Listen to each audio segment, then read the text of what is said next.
Hi friends, आज मैं आपको एक बहुत इंसाइटफुल सेशन देने वाली हूँ to understand the gap between desire and manifestation. कल मेरी एक फ्रेंड ने बोला कि मेरा बच्चा नहीं पढ़ता और मैं कितना भी उसे कुछ भी कह लूँ लेकिन वो नहीं सुनता। अब ये जो नहीं पढ़ता वाला जो सीन है, दैट मीन्स एक डिज़ायर है, एक माँ की विश है कि मेरा बच्चा अच्छे नंबर से पास हो।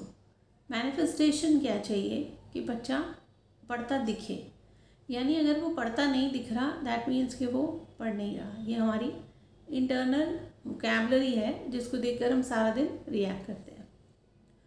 तो इसमें कृष्ण क्या बोलते हैं, इसमें भगवान कृष्ण बोलते हैं कि जो तुम्हें चाहिए तुम बस वो सोचो। जैसे अर्जुन है, अर्जुन बहुत सारी स्टेट्स में, इमोशनल स्टेट्स में अटक गया, तो भगवान ने एक पेरेंट की तरह उसे कुछ बोला नहीं, उसको वेंट आउट करने दिया और उसके बाद अल्टीमेटली उसको बोला अर्जुन तुझे क्या चाहिए। तो अर्जुन ने जिस चीज़ के लिए डिज़ायर उसकी क्या थी कि ये किंगडम मुझे मिल जाए ताकि मैं इस पर अच्छे से राज कर सकूं, ताकि लोगों का भला हो। तो भगवान ने अर्जुन को क्या कहा, भगवान ने अर्जुन को बोला जो तुझे चाहिए बस वो सोच और अपने मन में अपनी माइंड बॉडी को उस तरह से प्रिपेयर कर ले कि जो तुझे चाहिए वो तुझे मिल चुका है। यही बात कल मैं अपनी उस दोस्त को समझाने वाली थी, जो मैं आपके साथ भी बताती हूँ कि जब आपका बच्चा या आप किसी, कोई आपका सिबलिंग, कोई आपका स्पाउस आपकी बात नहीं मान रहा, आपके अंदर एक थॉट चल रहा है वो मेरी बात नहीं सुनते या बच्चे नहीं पढ़ते, हम जो भी चीज़ रिपीट कर रहे हैं वही चीज़ बार बार हमारे लिए एक संकल्प बन गई है, यानी डिज़ायर है लेकिन मैनिफेस्टेशन दिखाई नहीं दे रही क्योंकि इंटरनल अलाइनमेंट नहीं है। वही बात है, भगवान कृष्ण यहाँ भी हमको भी यही बोल रहे हैं कि तुम्हें चाहिए क्या, तुम्हारा डिज़ायर के पीछे एक रीज़न है, एक इंटेंशन है और वो इंटेंशन है कि उस बच्चे का भला हो और वो अच्छा लाइफ में करे, है ना, या मेरा जो स्पाउस है उसके साथ मेरी ट्यूनिंग अच्छी हो जाए। तो हम किसी से अगर बात करना चाह रहे हैं तभी हम चाहते हैं कि कम्युनिकेशन का चैनल ओपन हो। अगर हम वो चैनल ओपन नहीं करते हैं इसलिए हम परेशान होते हैं।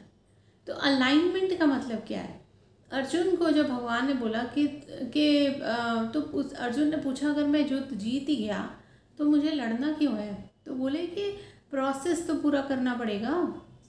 जब आप मेंटल अलाइनमेंट में आते हो तो उस चीज़ तक आपकी desire, mind, state of mind आपको अपने आप ले जाता है। यानी अगर मेरा बच्चा नहीं पढ़ रहा है तो मैं अपने आप को अगर ये बोलना शुरू कर दूँ नहीं वो पढ़ रहा है, तो मेरे अंदर सबसे पहले इमोशनल अलाइनमेंट आना चाहिए। इमोशनल अलाइनमेंट का मतलब क्या है, इमोशनल अलाइनमेंट का मतलब यह है कि जो मैं चाह रही हूँ वो स्टेट मेंटली मेरे अंदर आ गई। यानी अगर मेरा बच्चा अब पढ़ रहा है तो मुझे कैसा फील होगा, अगर मेरा बच्चा सही पढ़ रहा है तो मैं क्या फील करूँगी, तो क्या मुझे ये सारा दिन ऐसे बोलना पड़ेगा, वो किस तरह से बिहेव करेगा। ये मेंटल अलाइनमेंट है। जब भी हम कोई इंटरव्यू देने जाते हैं या कोई भी काम करने जाते हैं तो हमारा स्टेट ऑफ माइंड क्या बोलता है कि अगर हम कॉन्फिडेंस में है तो माइंड बोलेगा अरे ये तो तेरी है। यानी आप पहले ही मेंटली प्रिपेयर हो गए कि जो मेरी डिज़ायर है वो ऑलरेडी मुझे मिल चुकी है ना। तो उसी तरह से जब हमने कोई सिचुएशन को बाहर देखना है जो हमें लग रहा है कि अभी हमारे अलाइनमेंट में नहीं है, तो इसका मतलब अभी हमने इंटरनली उसको एक्सेप्ट नहीं किया है।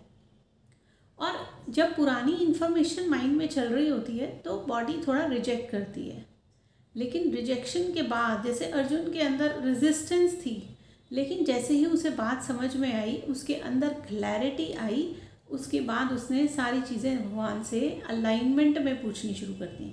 तो जो हमारी डिज़ायर है जिसमें आप एक सोल्यूशन ढूंढ रहे हो, वो सोल्यूशन क्या है कि जो आप चाहते हो आप बस वही देखो, बोलो, सोचो और बिल्कुल उसी तरह से बात करो। यानी आपने अपना मेंटल स्टेट चेंज कर लिया है।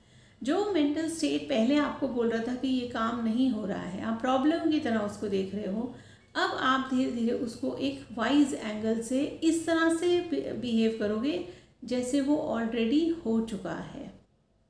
ये काम थोड़ा सा टाइम लेता है, क्योंकि जब हमें रियलिटी में चीज़ें दिखाई नहीं देती तो हम अटक जाते हैं। लेकिन एक बात हमेशा याद रखो, हम पास्ट में जीते हैं।